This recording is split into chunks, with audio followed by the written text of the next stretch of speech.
The Aspiring Dragons Research Day is next up in Pokemon Go, and in this video I will be going through all of the details and tips to help you make the most of it. So the event will be taking place on December 7th between 2 PM and 5 PM local time. Horsey, Trapinch, Swablu and Scraup will be the featured Pokemon for this research day, and they will have boosted shiny rates of 1 in 10, so a great time to complete the shiny families if you haven't already. But how do you get encounters with these Pokemon? So being a research day, the only way to get encounters with these shiny boosted Pokemon is to spin Pokestops after the event starts so you can receive event themed field research. And from these tasks, you will be rewarded with an encounter with one of the 4 featured Pokemon at random. And if possible, I do highly recommend playing this or any research day in an area where there are a lot of Pokestops, because you can only do 1 research task per Pokestop per day. So if you want more shiny chances, you are going to need to spin more Pokestops to get as many research tasks as you possibly can. But these aren't the only Pokemon that feature during this event. So in the wild, you will be able to encounter Spearow, Yanma, Carvanha, Dwebble, Ducklet and Binacle. These Pokemon, however, won't have the same boosted shiny rates as the Pokemon in research will. For the raids, in 1-star raids will be both Frillish and Sinistea. In 3-star raids will be Galarian Mr. Mime, Hisuian Braviary and Bombardier. In 5-star raids will be Genesect Chill Drive. In Mega raids will be Mega Banette. In 5-star Shadow raids will be Shadow Regice. And in Max battles will be Max Machop,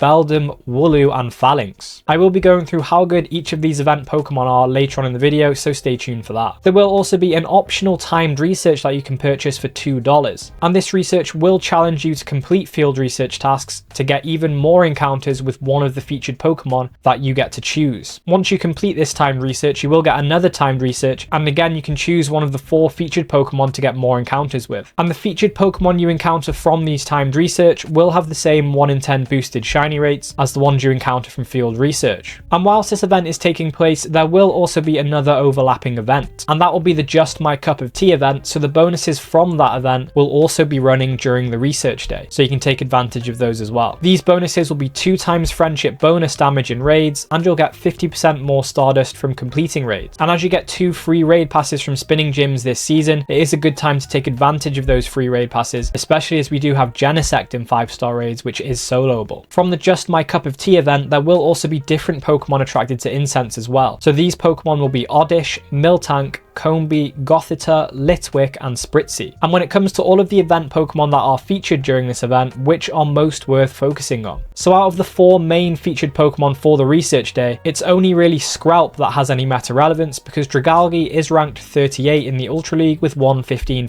IVs. However, the 10-10-10 IV floor does make it more difficult for you to get a PvP IV spread, so you could mirror trade some of your Scraup with somebody, so you can try and re-roll that attack IV a little bit lower, so you can get an IV spread that's closer to 1 15-15. Unfortunately, the other 3 featured Pokemon don't really have any meta relevance, so they really are just there for shiny hunting, or if you need them or their evolutions for the Pokedex. For the wild spawns, Yanma could be worth picking up, because Yanmega is a decent budget bug type attacker, being the 18th best. So not bad if you haven't got any other better bug type attackers, or if you're a newer player. Carvanha might be worth catching, because eventually Mega Sharpedo will come to the game, so you might want to hunt a Hundo, or you want some XL Candy, because as a water type attacker it will be comparable to Mega Gyarados depending on the moveset it has. Ducklet will also be available, and whilst not being the most meta relevant Pokemon, it is one of the highest ranking Pokemon in the Little Cup, being ranked 6 with 0 15-15 IVs. And if you do decide to use any incense during the research day, you will be able to encounter Miltank, which is ranked 59 in the Great League with 0 14-14 IVs, and it's ranked 44 in the Ultra League with 4 15-15 IVs. And with it spawning off incense, it will be a good opportunity to get PvP IV spreads, with them having no IV floor. And any Combee you encounter from incense will be worth catching, because it is a Stardust boosted Pokemon that gives 750 Stardust per catch, which will be 1125 Stardust per catch if you have a Star Piece active. Litwick will also be on incense, and Chandelure is a decent budget raid attacker, where it is the 18th best ghost type attacker and the 6th best as a shadow. And as a fire type attacker, it is the 15th best as a shadow. Moving on to the raids, we do have the new Sinistea available, and its evolution Poltegeist will be the 26th best ghost type attacker, and it won't see much play in Go Battle League, so it's not really worth raiding based on its meta relevance, but it is worth raiding for the Pokedex entries, especially as it could be a while before we see this Pokemon again, and it is worth noting that it can't be shiny yet, so don't waste your raid passes trying to hunt a shiny. Hisuian Braviary isn't really really worth raiding that much, but if you don't have many flying type attackers, it is the 23rd best, and it often does appear in counters lists as a budget counter. Genesect is worth raiding if you need a bug type attacker, because it is the 9th best bug type attacker, and it is a pretty easy solo, especially if you use Pokemon like Mega Blaziken and Mega Charizard Y. So generally it is pretty accessible and worth taking advantage of the 2 free raid passes whilst you're out playing the research day. For Mega Raids, we have Mega Banette, and it is a decent one to raid if you haven't Mega Evolved one before, because it is the 4th best Ghost type attacker. And it is a good alternative to Mega Gengar because it doesn't have the weaknesses that come with the Poison typing. And for Max Battles, Max Machop will be a good one to go after because Max Machamp will be a strong fighting type attacker. But I wouldn't invest too much into it because Machamp does have a Gigantamax form coming in the future, so you might want to hold on to your Machop candy to power up the Gigantamax version and its max moves. However, if you don't think it's likely that you will be able to do G-Max Machamp raids because you don't have enough people to do them with, then I would recommend investing in Dynamax Machamp because it will be a decent fighting type to have for Max Battles. And outside of Max Battles, Machamp is a decent budget fighting type attacker as well. Max Beldum is always a good one to go after in Max Battles because Max Metagross is really useful because of its typing and it is pretty defensive, so it's good to tank hits. And outside of Max Battles, Metagross is the 3rd best Steel type attacker and the 19th best Psychic type attacker. And in the future, Metagross will get access to a Mega form, so it will be even stronger. And when you've decided on which Pokemon you want to focus on, you will need some candy to power them up. So here are some ways to maximize on your candy gains during this event. So you can always use Pinap Berries to boost your candy gains. And you can Mega Evolve a Pokemon that's the same type as the Pokemon you're catching to increase the amount of Candy XL, and XP you get per catch. And as there are many different types of Pokemon spawning throughout the event, there are no really specific Mega Evolutions that you can do to cover them all. So I would recommend Mega Evolving something that is the same type as the Pokemon you want to get candy on the most. However, as a recommendation, you could Mega Evolve a Water type because that would cover Horsey, Skrelp, Carvanha, Binacle and Ducklet, and for this you could Mega Evolve Blastoise, Slowbro, Gyarados, Swampert or Revert Kyogre. Also remember to Mega Evolve a Pokemon that is at the max Mega level to increase the amount of Candy, XP and chance for Candy XL you get per catch. And a good way to get your Pokemon to the max Mega level is to tag all the Pokemon you've Mega Evolved and then Mega Evolve them one by one and then wait for the cooldown period and then do the same and repeat this until they're at the max Mega level. This is worth doing even if you're not going to specifically use the Mega Pokemon at the time of Mega Evolving it. And to get to level 49 in Pokemon Go, it does require 35 Platinum medals. So here are some medals that are most worth focusing on during this event in particular. So as this is a research day, it will be a good time to grind out some research tasks so you get more shiny checks. And this will help you with your Pokemon Ranger Platinum medal. And you are going to want to be spinning a lot of different Pokestops to get these research tasks, so it will be a good chance to work on your Sightseer and Backpacker Platinum medals. The 2x bonus friendship damage in raids, the 50% additional Stardust from raids, and the 2 free raid passes you get each day for this season mean it is a good chance to be working on your Platinum Rising Star, Champion and Battle Legend medals. And as there will be showcases available, it's a good chance to work on your Showcases Star medal so you can eventually get an encounter with PhD Pikachu. And with that said, if you did enjoy this video, then I do recommend checking out these videos on the screen now, and I'll catch you in the next one.